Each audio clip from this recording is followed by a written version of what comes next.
Good evening, friends. Today I am going to talk about typhoid fever.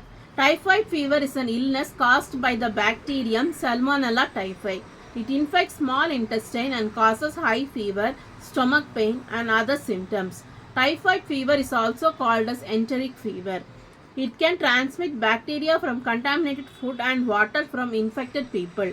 Symptoms: high fever, chills, stomach pain, headache, muscle ache, cough, rose spots, nausea, vomiting, diarrhea, or constipation. It is estimated that 11 million people to 21 million people around the world get typhoid each year. How does typhoid fever spread? Typhoid fever usually spreads through food or contaminated with Salmonella typhi. This can happen if someone with typhoid touches something you eat or drink without washing their hands. It can also happen if wastewater gets into water you drink or on food you eat. If the infected person touches the objects like phones or doorknobs, they can leave the bacteria behind, which can transfer the bacteria to next person. Symptoms and causes. You can develop symptoms of typhoid fever gradually in 4 stages. Early treatment with antibiotics can keep you from progressing to later stages. Stage 1.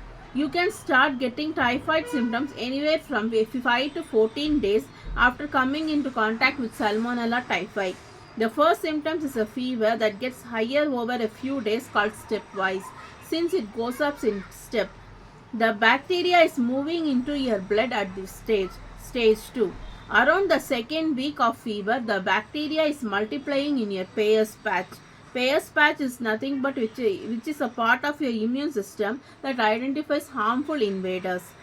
Stage 3. If not treated with antibiotics, the bacteria can cause severe damage, usually around the third week after your symptoms start. Some people get serious complications such as internal bleeding and encephalitis. Inflammation in your brain. Stage 4.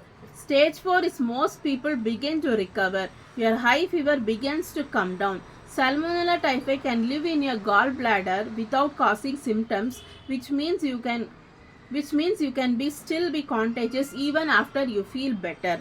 Diagnosis. Your healthcare provider will take samples of your body fluid or tissues to test for the signs of Salmonella typhi. They might take samples of your blood, urine and stool.